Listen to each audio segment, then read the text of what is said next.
عید الفطر کی جو سنتیں ہیں وہ بھی سنا دیتے ہیں اس وقت۔ عید الفطر کی سنتوں میں صبح سویرے اٹھنا، جلدی اٹھنا صبح میں، شرع کے موافق اپنی آرائش کرنا، یعنی سنت کے مطابق آرائش کرنا۔ یہ اس لیے لکھا گیا ہے کہ داڑھی مونڈنا سنت کے خلاف ہے، اس لیے عید کی تیاری کر رہے ہیں اور داڑھی مونڈ رہے ہیں تو آپ آرائش شرع کے خلاف کر رہے ہیں، سنت و شریعت کے خلاف آرائش کر۔ تو اسی طرح اور بھی احکام ہوں گے، عورتوں کے لیے بھی احکام ہوں گے ایسے ہی، جیسے عورتوں سے کہا جاتا ہے کہ بھائی ناخنوں پر پالش مت لگاؤ، پینٹ، کیونکہ وضو نہیں ہوتا اس سے۔ تو اب اگر عورت کو نماز نہیں پڑھنا ہے تب تو لگاؤ بھائی، رخصت کے ایام ہیں، لیکن نماز کے ایام ہیں تو پھر نماز کے ایام میں پینٹ والی پالش نہیں لگا سکتے، مہندی لگا سکتے ہیں، پانی جائے گا، مگر پینٹ لگائیں گے تو پانی نہیں جائے گا، پانی نہیں جائے گا تو وضو نہیں ہوگا۔ تو اب اگر سمجھو کہ نماز پڑھنا ہے اور عید کے دن پینٹ لگا لیے تو اس کا مطلب عید کے دن آپ ظہر نہیں پڑھیں گے، آپ عصر نہیں پڑھیں گے آپ، کیونکہ آپ کا وضو ہی نہیں ہوگا، وضو نہیں ہوگا تو نماز کیسے ہوگی؟ تو اس لیے مرد ہو یا عورت ہو، جو زیبائش و آرائش کرے وہ زیبائش و آرائش سنت کے مطابق ہو، شرع کے خلاف نہ ہو۔ غسل کرنا، مسواک کرنا، عمدہ سے عمدہ کپڑے جو پاس موجود ہوں پہننا، یعنی اپنے پاس جو کپڑے ہیں اس میں سے اچھے کپڑے پہننا سنت۔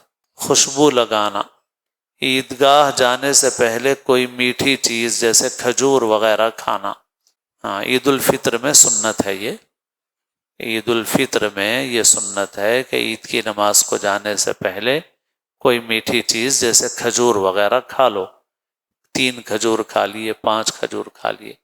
اب ہم لوگوں کے پاس کھجور ڈال کر کے شیر خورما بنتا ہے تو چلو وہ بھی پی لو، تب بھی سنت ادا ہو گئی۔ تو سنت کی نیت سے وہ بھی تھوڑا آپ پی لیں، اسی میں کھجور رہیں گے تو کھجور کی بھی سنت ادا ہو جائے گی، اور میٹھا کچھ کھا لیا تو کچھ کھا کے میٹھا کھا کر عیدگاہ جانا، یہ عید کی دن۔ عیدگاہ میں بہت سویرے جانا، یعنی جلدی جانا۔ اور اب ہمارے پاس ماحول جو ہے، اب کل بھی ایک ساتھی بول رہے تھے کہ بھائی نماز صبح جلدی رکھ دی جائے، تو اب عرب میں تو ماحول ایسا ہی ہے کہ عربوں میں عید فجر کے بعد بیٹھے رہتے ہیں، انتظار کرتے ہیں، رات بھر جاگتے ہیں، فجر کے بعد انتظار کرتے ہیں، اشراق کے وقت کے بعد یعنی آدھے پون گھنٹے کے بعد نماز پڑھ لیتے ہیں، فارغ ہو جاتے ہیں۔ اب ہمارے پاس ماحول ویسا نہیں ہے، ہمارے پاس اب فجر کے بعد بڑوں کو نہانا ہے، بچوں کو نہانا ہے، چھوٹوں کو بڑوں کو سب کو تیار ہونا ہے، تو کوئی 8 بجے پڑھتا ہے، کوئی 9 بجے پڑھتا ہے۔ تو بہرحال اب ماحول کے اوپر ہے، ماحول کو تبدیل کرنا آسان تو نہیں ہے۔ باقی عرب کا وہ ماحول اچھا ہے، وہ دیکھا جائے تو وہ بہتر ماحول ہے، اس وجہ سے کہ اس میں آدمی جو ہے وہ رات میں ہی تیاری کر لیتا ہے، تو فجر سے پہلے ہی تیاری ہو جاتی ہے، فجر کے آدھے پون گھنٹے کے بعد نماز ہو جاتی۔ اور ایک چیز جو ہمارے پاس بھی کچھ رواج بنانے کی کوشش کرنا چاہیے، اگرچہ کہ آسان نہیں ہے، وہاں پر ان لوگوں کا معمول یہ ہے کہ فجر کے کچھ دیر کے بعد عید کی نماز پڑھ لیتے ہیں، پھر اپنے گھر جا کے کھانا نہ کھا کے سو جاتے ہیں، ظہر تک آرام کر لیتے ہیں، پھر ظہر سے لے کے رات تک ملاقاتیں ہوتی ہیں۔ اب یہاں ویسا ماحول نہیں ہونے سے بڑی دقت ہوتی ہے، رات میں نیند نہیں ہوتی ہے اکثروں کی، تو اب صبح جو ہے وہ نیند کے بوجھ کے ساتھ ملاقاتیں کرتے رہو، نہ کھانے کی کوئی ترتیب بنتی ہے، نہ سونے کی کوئی ترتیب بنتی ہے، اور سکون ہی نہیں رہتا آدمی کو۔ تو بہرحال جیسا چل رہا ہے چلانا ہے، لیکن ایک اچھی چیز ہے وہاں کی ایسی ہی کوئی ترتیب بن جائے کہ بھائی چلو یہ وقت سے یہ وقت تک آرام کرنا ہے، کیونکہ رات میں جگے ہوئے ہیں تو سب اپنے اپنے گھر میں رہو، کھانا کھاؤ، آرام کرو 2-3 گھنٹے، پھر اس کے بعد شروع کرو.